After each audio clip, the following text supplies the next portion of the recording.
Eu tenho um exemplo aqui, por exemplo, de uma fórmula de recipiente com dióxido de silício coloidal, né, de 3 a 10%, estearato de magnésio 1%, talco farmacêutico 50%, celulose microcristalina, que é SP. Só pela concentração do talco, 50, tem uns 50% aqui de talco, certo? Dá para saber, baseado no que eu falei, eu tenho 50% de talco, pelo menos 3% de dióxido de silício, né? Estearato de magnésio 1%. Dá para saber que tipo de ativo, né? Para que tipo de ativo é esse? Coloca aqui nos comentários que tipo de ativo eu devo trabalhar esse blend de recipientes. Sim, são os ativos higroscópicos.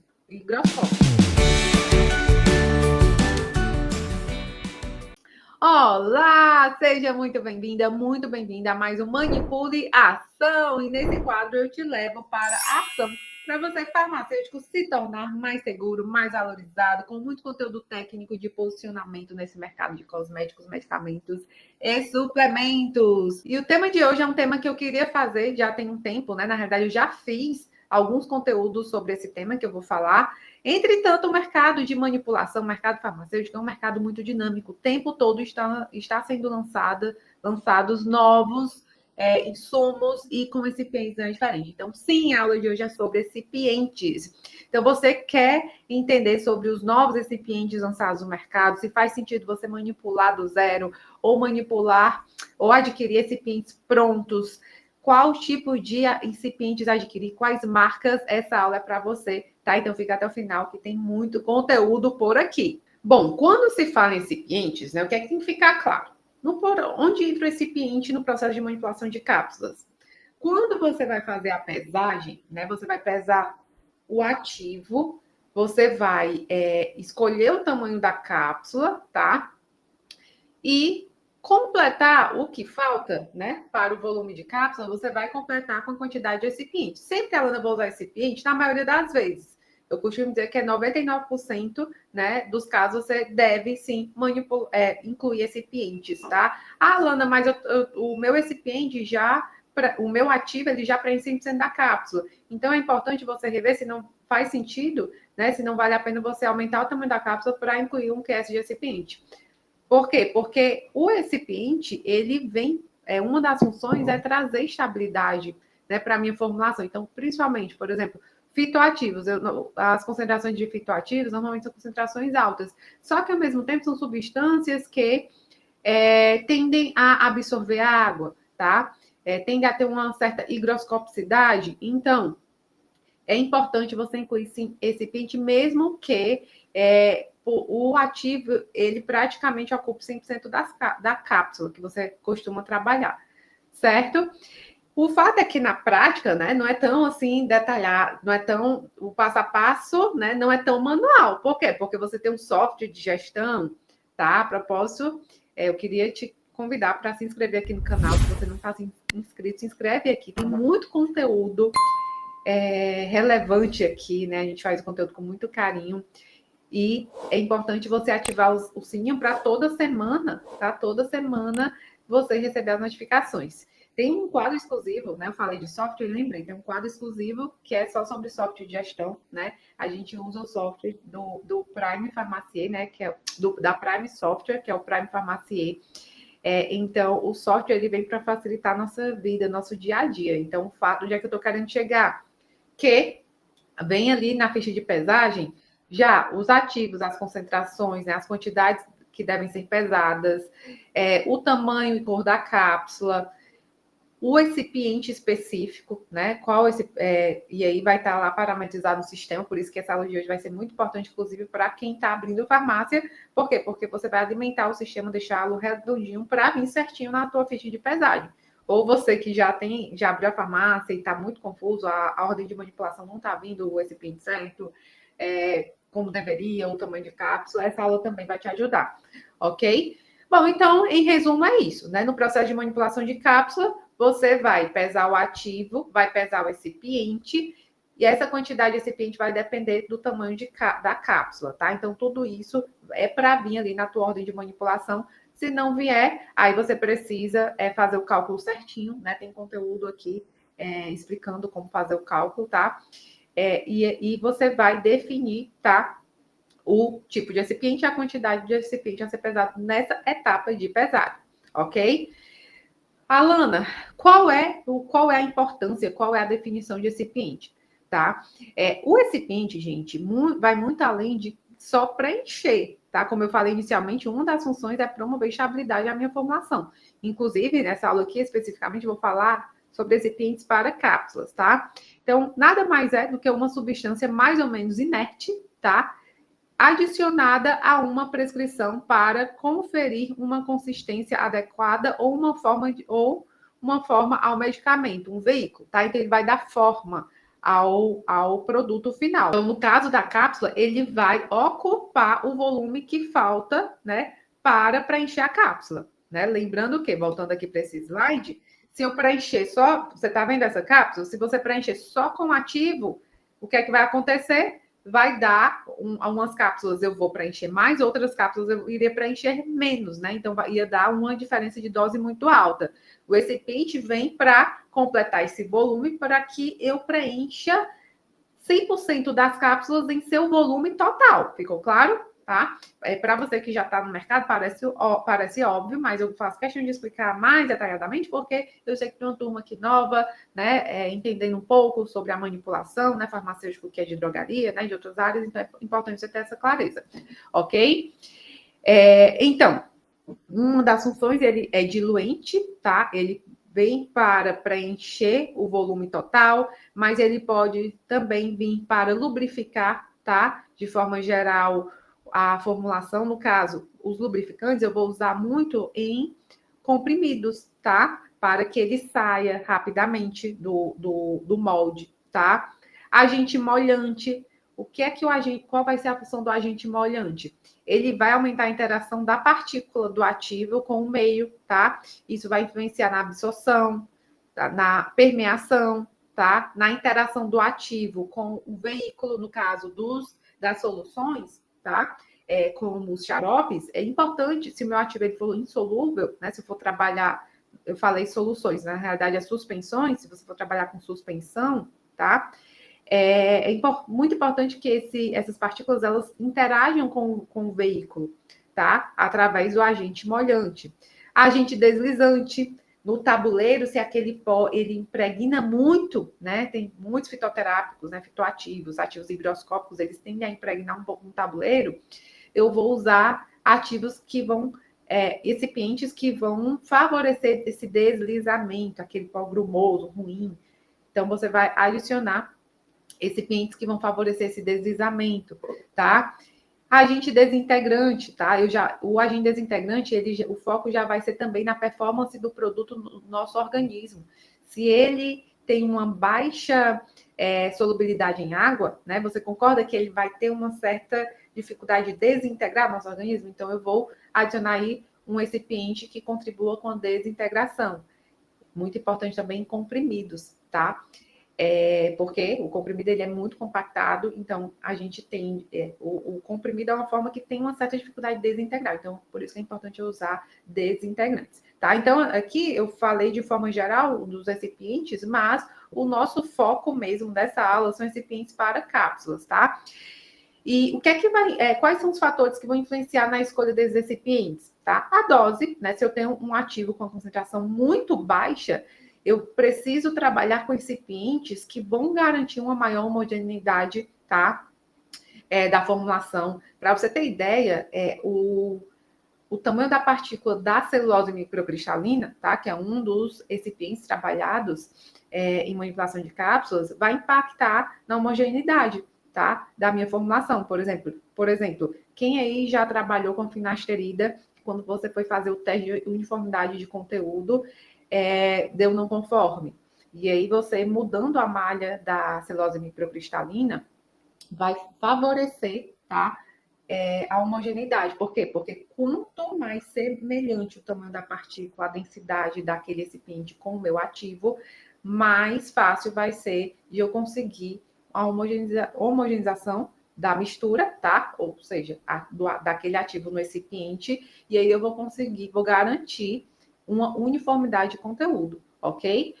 Solubilidade, tamanho e forma das partículas, tamanho da cápsula, tá? Então, tudo isso vai influenciar na escolha dos recipientes. Fatores que vão influenciar, e tem os fatores que influenciam sobre as propriedades do enchimento da cápsula. Então, vão ter recipientes que vai favorecer o fluxo do meu ativo, tá? Isso é muito bom, gente, para o caimento, para o bom caimento do pó, para o enchimento do pó daquela cápsula, né? Ali no tabuleiro. Inclusive, né? A tecnologia que você vai trabalhar, eu já trabalhei muito há alguns anos atrás com envasadora semiautomática. Qual é a questão da envasadora semiautomática, né? Aquelas com disco. Eu não consigo compactar o pó e eu tenho que garantir um bom fluxo para que a quantidade, independente do tempo, a quantidade de pó que cai sobre o disco seja a mesma, senão vai dar divergência, tá? No início, como tem muito peso ali, em uma dos componentes ali, em uma das peças da encapsuladora, aquela que ejeta o pó sobre o disco, tende a cair mais pó. Se eu não tiver um bom fluxo, quando tiver menos pó ali para cair, né, vai cair, a quantidade de pó que enche as cápsulas vai ser uma menor quantidade, por isso que vai impactar ali no peso médio, certo? Então, olha a importância de você avaliar também o equipamento que você está trabalhando para escolher o tipo de recipiente, tá? Adesão do pó, coesividade, certo? Então, se o carbonato de cálcio é um pó muito coeso, tende a formar muitos grumos, tá? Então, eu preciso incluir um recipiente que lubrifique e também aumente o deslize dele entre as partículas, por se tratar de um pó muito coeso, tá? Então, agora eu vou falar sobre quais são os recipientes que vão vão contribuir que esse pó, tá, tenha um bom fluxo. Principalmente, tá, eu gosto muito de trabalhar com a celulose microcristalina, é a minha queridinha, tá, um recipiente número 1 para garantir um melhor fluxo, um melhor deslize. Então, se você for ver, muitos fornecedores que eu vou mostrar, tá, muitos fornecedores que fornecem recipientes prontos trabalham com a celulose microcristalina, tá? Associado à aerosil. A aerosil, o foco principal do aerosil ele é um agente, né, que vai absorver a umidade, tá? Só que ele também contribui com o deslize, certo? Com o deslize entre as partículas, isso que vai garantir um bom fluxo, ok? Se eu quero reduzir a adesão do pó ao equipamento, como eu falei, né, para vocês, principalmente quando se trabalha com as encapsuladoras semiautomáticas, é importantíssimo que eu trabalhe com estearado de magnésio, tá? Mesmo eu trabalhando com um recipiente pronto, eu vou comentar com vocês sobre mais à frente, mas possivelmente, se você está usando um recipiente pronto, e ainda continua com problema de adesão, o bico está entupindo, o pó não está aderindo muito ao equipamento, é importante você adicionar um percentual de estearato de magnésio, tá? Você quer aquele pó que sabe aquele pó que você manuseia e sobe muito fácil, tá? É muito comum você perder, inclusive, um percentual desse pó por conta que ele fica ali no ar. Durante o manuseio, o pó fica suspenso no ar. Então, esse tipo de pó é importante você aumentar a coesividade dele para que ele não suba tanto, tá? Então, qual tipo de recipiente você pode trabalhar? O meu queridinho, meu número 1 para esse tipo é o amido, tá? O amido de milho, tá? Mas você pode incluir também a celulose cristalina, dependendo da malha, vai ajudar, tá? E a lactose é um recipiente que eu uso realmente só ou recomendo usar em dos últimos casos, né? Por conta do grande número de pessoas aí que tem intolerância à lactose, então eu já realmente evito, tá? Mas é uma opção também. E por último, né, eu falei sobre redução da adesão dos pós ao equipamento, né, com o uso de estearato de magnésio, mas pode não ser suficiente. Então, uma outra estratégia é você trabalhar quando o pó ele absorve muita umidade, inclusive, certo? Você trabalha você utiliza o recipiente em quantidade suficiente de pelo menos 50% da formulação. Eu faço muito isso, por exemplo, na manipulação de cloreto de magnésio, que é um pó extremamente higroscópico. Então, a adesão ao equipamento, muitas vezes, pode não ser só pela conformação da partícula, tá? Das partículas, pode ser porque esse ativo é higroscópico, tá? E aí, uma das estratégias é trabalhar com pelo menos 50% da população você preencher com recipiente, tá? Ok? E existem os reguladores de umidade, como o manitol e também o aerosol, tá? Em resumo, quais são os principais adjuvantes utilizados para recipientes em cápsulas? Diluente de forma geral, tá? Lactose, celulose microcristalina, amido de milho, né? E manitol, só que a celulose microcristalina e o amido são os mais trabalhados, tá? Inclusive a celulose microcristalina. Agentes lubrificantes, de magnésio e talco. Deslizantes, como o próprio aerosol, e o aerosol vai ser essencial também para impedir que aquela formação absorva água, tá? Absorver umidade. Agente molhante, o lauril sulfato de sódio. Desintegrantes, a cross-carmelose sódica, certo? Ativos lipossolúveis, né, que tem uma grande dificuldade de interagir com a água. Esse ativo, a gente precisa que ele desintegre mais facilmente, tá? E interaja ainda mais com o meio. Então, é muito importante trabalhar com a cross-carmelose sódica. E estabilizante de forma geral, é importante você trabalhar, né? Os recipientes absorventes, como eu falei, do aerosol, agentes antioxidantes, como metabisulfito, BHT, também podem ser considerados, ok? E você deve estar perguntando, Alana, nossa, que tantos adjuvantes, como é que eu vou compor a formulação? Bom, e o fato é que você não vai trabalhar com um ou outro isolado, você vai trabalhar com o blend desses, tá? Sempre, na maioria das vezes, a gente usa como base a celulose microcristalina e vai adicionando aerosol, lauriosulfato de sódio, tá? Entre outros, para compor aquele recipiente final. Eu tenho um exemplo aqui, por exemplo, de uma forma de recipiente com dióxido de silício coloidal, né, de 3 a 10%, estearato de magnésio 1%, talco farmacêutico 50%, celulose microcristalina, que é SP. Só pela concentração do talco, tem uns 50% aqui de talco, certo? Dá para saber, baseado no que eu falei, eu tenho 50% de talco, pelo menos 3% de dióxido de silício, né? Estearato de magnésio 1%. Dá para saber que tipo de ativo, né? Para que tipo de ativo é esse? Coloque aqui nos comentários que tipo de ativo eu devo trabalhar esse blend de recipientes. Sim, são os ativos higroscópicos. Então, você que tem uma dificuldade, né, em trabalhar com ativos higroscópicos, você trabalhando com essa formulação, você consegue desenvolver, tá, um bom recipiente, tá? Agora, o fato é que, Alana, eu vou trabalhar com recipiente pronto ou recipiente do zero, né? E aí, o que é que eu recomendo sempre? Você tem uma baixa demanda, um baixo volume, tá? O recipiente pronto, né, que você vai adquirir de fornecedores, é muito bom. Por quê? Porque eles testam, né? Eles fazem pré-testes, testes, inclusive com vários ativos, tá? O tempo de validade é de 1 a 2 anos, então tem grandes vantagens em se trabalhar com recipientes prontos.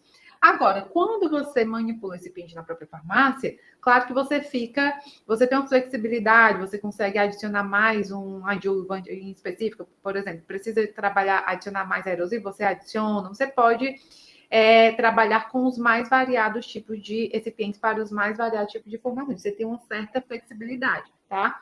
Entretanto, você vai precisar fazer sempre testes mensais, tá? Com esses recipientes, através de terceirização, inclusive teste microbiológico. Então, você tem esse custo com teste, tá? Teste físico-químico, tá? E teste microbiológico. Então, vai ser de fundamental importância, você vai ter esse custo. E você tem o custo com a operação. Querendo ou não, o teu técnico ele vai ter que destinar ali um tempo para manipular esses recipientes, ok? Então, de forma geral, eu recomendo que você trabalhe com o recipiente do zero, que você manipule o recipiente na sua farmácia, se realmente você tiver uma demanda que justifique esses custos, tá? E tem outra questão. Ninguém compra só... Você viu que vai 1% de aerosol muitas vezes, tá?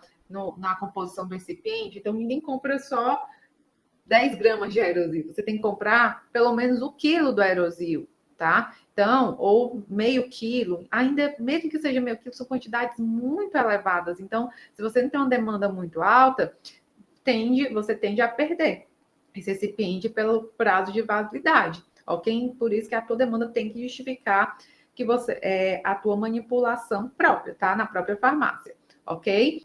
Bom, mas antes de eu te apresentar sobre os principais tipos de recipientes ofertados no mercado, os fornecedores, tá? A composição, eu quero te falar de forma sucinta, claro, porque aqui caberia uma aula só para escolha de tipo de recipiente, tá?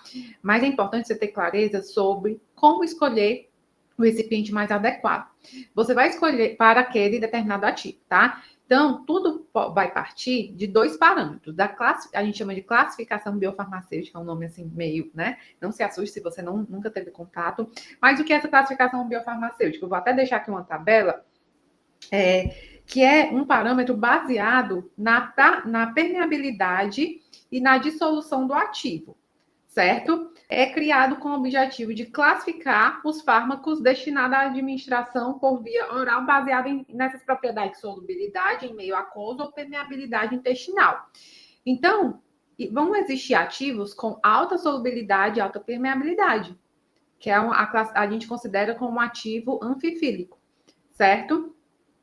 Mas vão ter ativos com baixa solubilidade, ou seja, no meio aquoso, né, que no nosso organismo, ele tem uma solubilidade ruim, então o que é que eu preciso? Eu preciso incluir um recipiente que facilite a sua desintegração, a sua dissolução, mas ele tem uma boa permeabilidade no intestino, tá? Agora vão ter ativos, que é a classe 3, que vão ter alta permeabilidade e alta solubilidade e baixa permeabilidade, e vão ter ativos com baixa solubilidade e baixa permeabilidade. São ativos muito engessados, muito ruim, tanto para dissolver, se desintegrar no organismo, no meio aquoso, como para serem absorvidos, tá?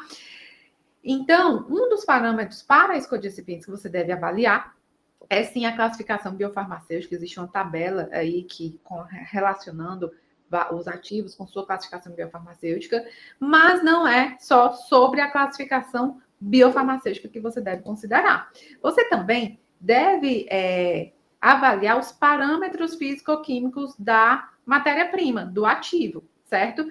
Esse ativo ele é muito higroscópico ou ele tem higroscopicidade média?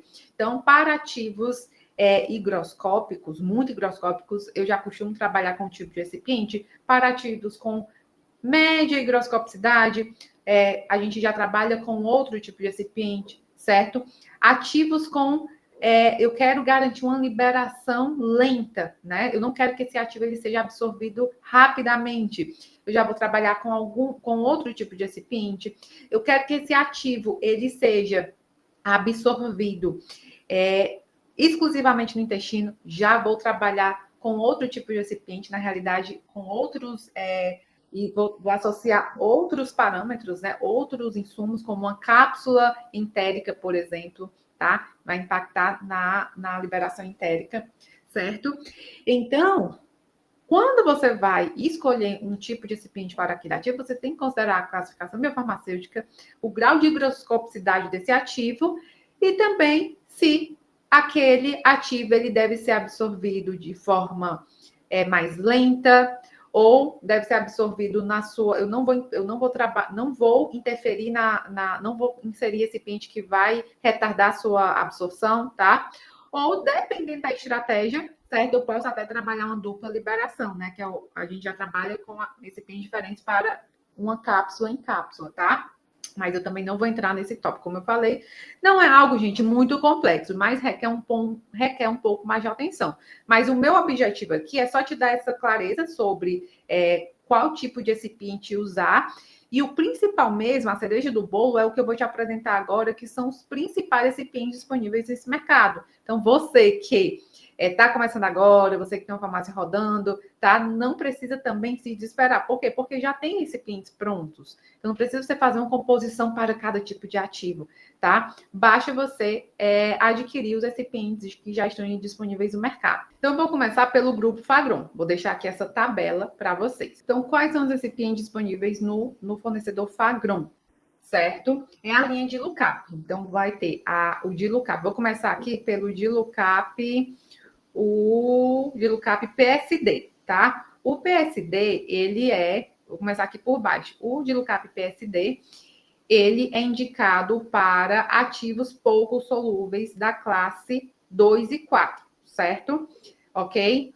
Já o Dilucap SLD, ele já é indicado para... Olha isso, eu estou focando aqui, ele está focando aqui na classificação biofarmacêutica, tá? Então, ativos com boa solubilidade, tá?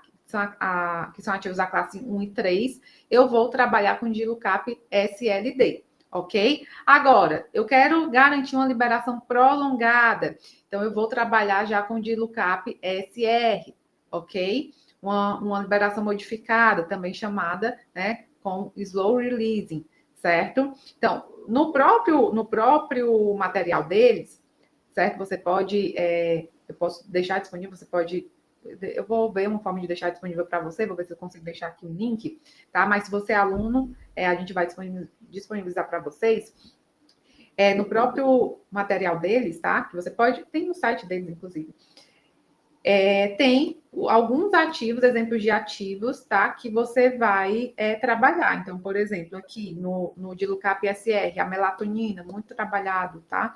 Você vai usar para melatonina o Dilucap SR, um exemplo, ok? Dilucap OD, tá? Dilucap OD, eu já vou trabalhar para cápsulas Sprinkle, tá? Que são as cápsulas que eu vou abrir a cápsula e vou dispersar o conteúdo em um líquido para tomar. Ou seja, você não vai deglutir a cápsula. Então, eu preciso que aquele ativo disperse bem em um líquido, tá? Então, já vou trabalhar com um tipo de Dilucap específico, o OD, certo? Dilucap higro, certo? Já vai ser indicado para recipientes higroscópicos e deliquescentes, e o Dilucap antioxi para ativos que são muito suscetíveis à oxidação, como, por exemplo, a vitamina C, a simvastatina, certo? Então, vai ter um tipo de recipiente específico para essas substâncias, ok? Agora vamos para a linha Celulosics. Quem disponibiliza essa linha no mercado? O fornecedor chamado Embrefarma. Então, nós temos eles disponibilizam também variações, né, na linha. Você vai ter os celulosics solúveis, tá? Aqui essa tabela eu gosto dessa tabela da Embrefarma porque eles colocam a composição, tá? Lá na Fagron você também tem acesso à composição, mas eu já vou aproveitar para discutir. Se eu tenho aqui substâncias solúveis, se o ativo ele é solúvel de classificação biofarmacêutica 1 e 3, tá? Eu vou me preocupar Com o quê? Com a desintegração, mas eu não preciso interferir na dissolução, porque ele tem uma boa solubilidade. Então, o aerosil, amido, tá? E a celulose microcristalina já vão suprir, né? Que é justamente a composição desse celulosix, tá? E tem o celulosix né? Que é para substâncias insolúveis, tá? E aí, nesse caso, como eu tenho substâncias insolúveis de classes 2 e 4, olha quem está aqui, láureo sulfato de sódio, lembra no começo da aula que eu falei que ele é agente molhante? Então, ele vai promover uma maior interação das partículas com o meio. A cross-carmelose sódica, um agente desintegrante, vai favorecer a desintegração do ativo pela sua baixa lipossolubilidade, ok? Celulosics higroscópicos, tá? Olha a composição, ele vai conter aqui silicato de magnésio aerosil, que vai favorecer, né? Vai impedir com que vai favorecer a maior resistência à umidade, tá? E o estearato de magnésio, um excelente lubrificante, né? Para ativos higroscópicos que impregnam muito no tabuleiro, né? Vai ajudar também muito, tá? Então, você percebe que a composição é toda baseada no que eu te expliquei no início da aula, tá? Celulosix de liberação modificada, gente, praticamente todas as composições de recipientes para ativos de liberação prolongada, você queira, né, retardar essa liberação, vai conter o quê? Um recipiente derivado da celulose, tá? Aqui eu vou ter um metocel, mas você pode trabalhar com o HPMC, ou até o próprio, tá? Ou até o próprio carbopol, que é um agente gelificante, certo? Por quê? Porque esses ativos, em contato com a água, eles vão formar uma massa que vão reter esse ativo, vai fazer com que esse ativo, o mesmo recipiente que forma um gel, pronto, você vai trabalhar com esses recipientes. Em contato com a água, vai formar uma massa, um gelzinho, tá? E vai fazer com que esse ativo ele não vai segurar mais esse ativo, vai fazer com que esse ativo ele não seja liberado facilmente, tá? Então tem o Celulosix, o Celulosix liberação modificada, o Celulosix oxidáveis. O que é que eu tenho aqui? O que é que me chama a atenção aqui nessa composição de oxidáveis? Vai ter aqui o palmitato de ascorbila, tá? Então, para ajudar aí vai permitir que o ativo, né, se manter mais estável quanto à oxidação, certo? Ok? Que mais temos? Celulosix micronizado. Isso, por ele ser micronizado, vai facilitar a movimentação tridimensional no processo de mistura, vai garantir uma maior homogeneidade, tá? Muito trabalhado com ativos micronizados. Lembra que eu falei? Quanto mais o tamanho da partícula do recipiente deve ser muito semelhante ao tamanho da partícula do ativo. E isso muitas vezes a gente não consegue garantir essa semelhança mesmo a gente micronizando com grau e pistila ou com outro equipamento, tá? Então é importante você trabalhar nesse caso com recipientes micronizados. Celulosix lacto, né, que é para usar, olha isso, você que quer trabalhar exclusivamente com probióticos, então é um recipiente direcionado para probióticos, em cápsulas e em sachês, tá? Não é interessante, né? Muito bacana. Então, o fornecedor também disponibiliza o material, tá? Meu objetivo aqui é apresentar para vocês de forma geral. Temos também a linha Carbotil, certo? A linha Carbotil é uma linha disponibilizada pela Irial Mag, tá? O termo atualizado, na realidade, é o Sinex, tá? A linha Sinex. Mas temos aqui o Carbotil HR, que é o Sinex DS, tá? Meio que só uma adequação de nomenclatura, certo? De marca, mas isso independe. Então, o fato é que eles têm um recipiente para ativos com baixa solubilidade, classificação biofarmacêutica 2 e 4.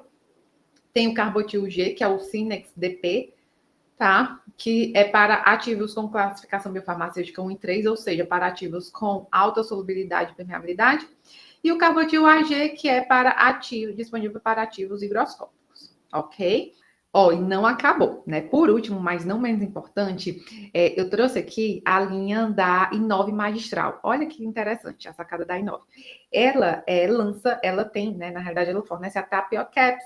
A Tapiocaps é uma cápsula que ela é multifuncional. Por quê? Porque você pode usá-la substituindo óvulos, tá? Para administração vaginal. Você pode aplicá-la substituindo comprimidos sublinguais. Por quê? Porque ela se desintegra facilmente, né, na mucosa, certo? Em contato com a mucosa. Então, para facilitar, né, o dia a dia da farmácia, ela lançou a linha Descarb Caps, que é para trabalhar com ativos sublinguais, para cápsulas sublinguais, tá? Ok? E também ela lançou recipientes para cápsulas vaginais. Olha que bacana! Quais são esses recipientes? Tem dois. Eu vou até deixar aqui uma tabelinha com os dois recipientes que eu extraí da própria literatura deles, tá? A linha Descarb Femme, certo? Descarb Caps Femme, que vai conter manitol, estearado de magnésio, dióxido de silício coloidal, láureo sulfato de sódio, e CMCNA e HPMC, que são a carboximetilcelulose e a hidroxipropilmetilcelulose, quase um trava-língua, né? Mas o foco nesses ingredientes é para formar esses dois ingredientes, que também, por dicas de passagem, também muito trabalhado naqueles recipientes para retardar a liberação do ativo, você lembra que eu falei? Que é para garantir a bioadesividade na mucosa, certo? Para que aquele ativo seja sustentado naquela mucosa e tenha ali uma boa absorção.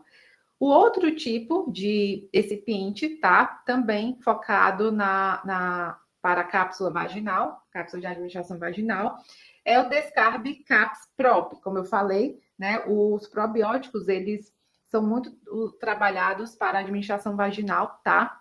Tem muitos estudos aí que previnem a candidíase, para tratamento da candidíase, entre outros.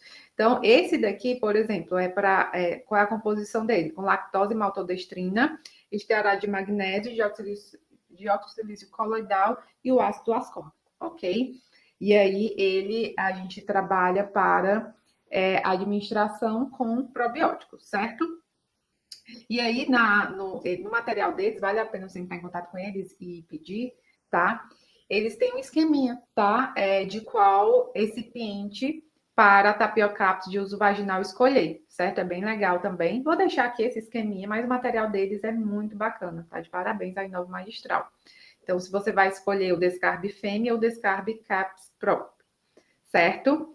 Bom, finalizei aqui com os principais tipos de recipientes disponíveis no mercado. Espero que você tenha gostado desse conteúdo. Se você gostou, clique em gostei. Deixe aqui o teu comentário, o que é que você gostaria de ver mais nesse canal. Se você não está inscrito, se inscreve aqui.